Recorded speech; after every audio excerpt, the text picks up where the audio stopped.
Hey guys, so what we're going to do today is we're going to take you through a full mobility drill. Why is mobility so important? Well, primarily it's about building or priming your neural system so you can actually get your brain switched on and fired on so you can perform better within your workout, and so you can recruit more muscle fiber, which will promote greater balance, more stability, but also improve capacity to be able to recruit that muscle tissue so you can improve your performance, which ultimately boosts your metabolism so you can grow more muscle fiber and get rid of any of those excesses that you don't want as well, and you can function an awful lot better. So it's really, really important.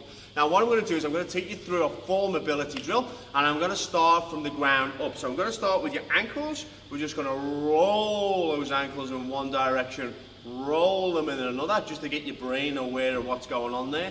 We're also getting the synovial fluid going in the joint as well, so the joint can be well lubricated before we go into full movement.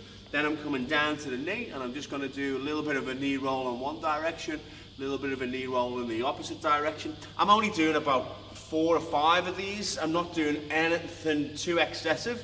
I'm just getting my brain aware of what's happening and just getting this as supple as I possibly can. A little bit of the John Travolta's as well. So from here, I'm going to come up to the shoulder, and all I'm going to do is I'm just going to pull my elbow in, point my thumbs backwards here, and just give little rolls as if I'm drawing circles with my elbows. And then I'm going to do the same in the opposite direction here as well.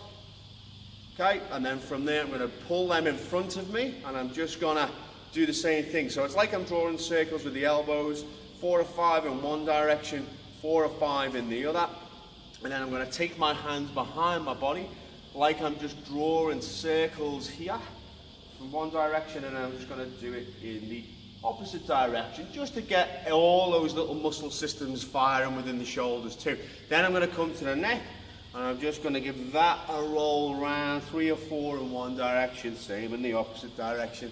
Again, just to get everything going, loosen it up through the neck, and just get us as supple as we possibly can. Now from here, I'm just going to stand back so you can see. I'm going to come down to the ground. I'm going to get a nice wide stance, and then on the ground I'm just going to come backwards and forwards, just as best as I can. Put my weight into the heels each time I come across.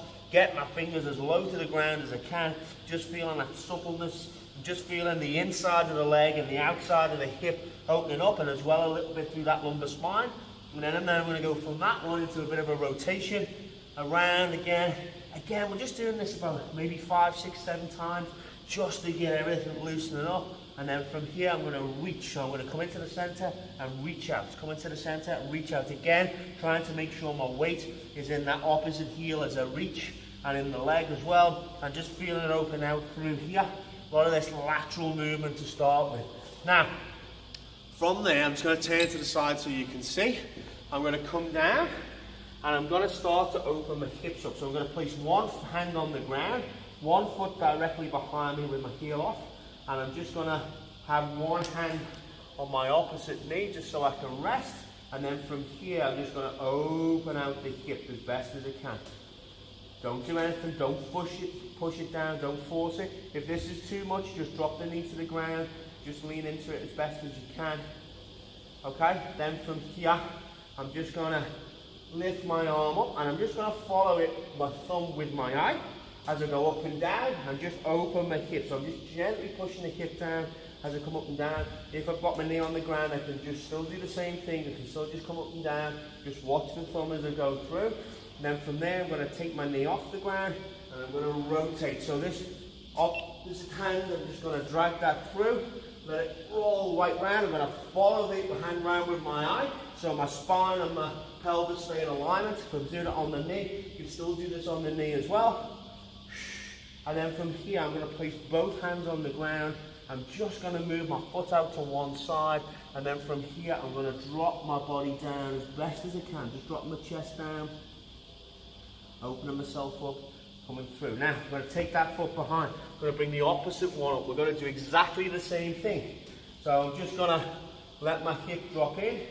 Once I'm happy to do so, I'm going to put my hand on my opposite knee. Remember, we can drop the knee to the ground at any point with this.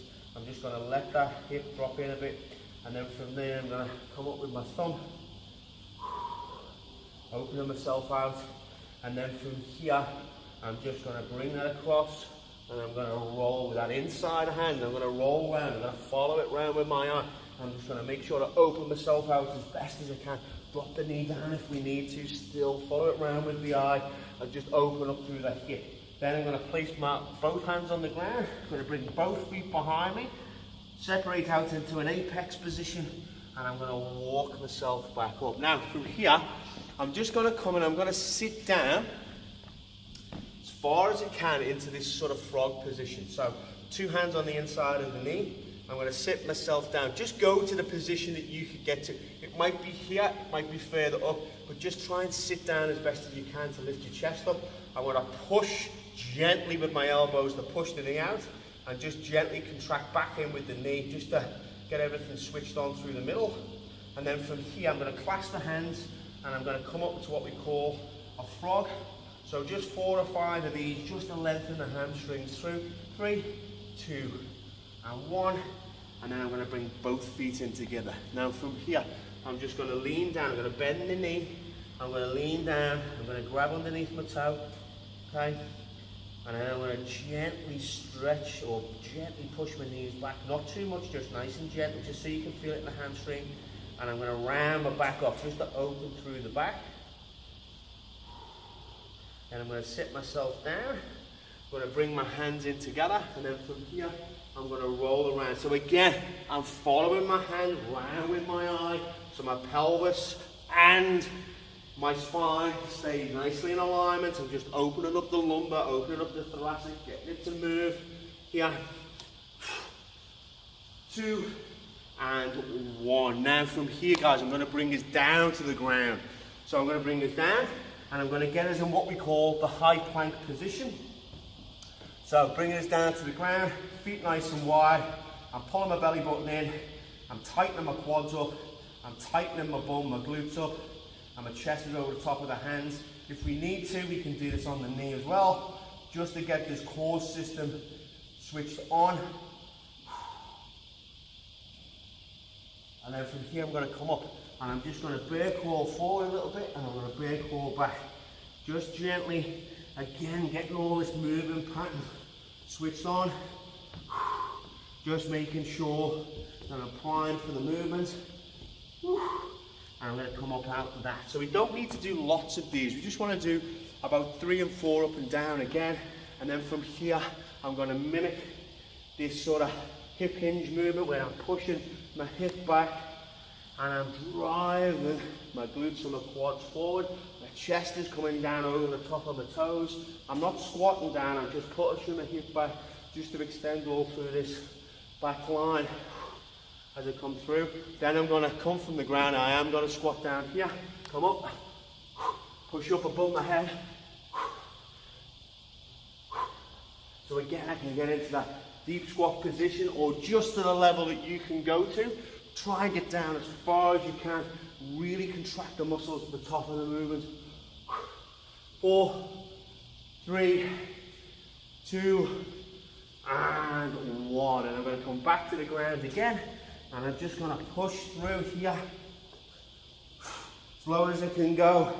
Keeping the elbows to the inside of the body here.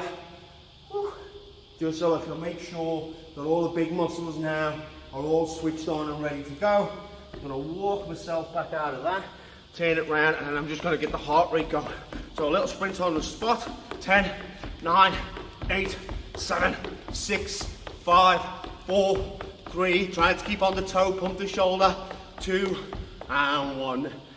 Now, through this, our heart rate should be higher, as you can hear with me. All our major joints have been circulated, our brain is aware of it. We've instigated and opened out the body, the thoracic, the lumbar spine. We've also switched on or highlighted to the brain a lot of the movement patterns that we'll be using, and this will get us in a really good state to be ready and going before we actually go into our exercise program. And it's vitally important that you do this before every single session. Thank you.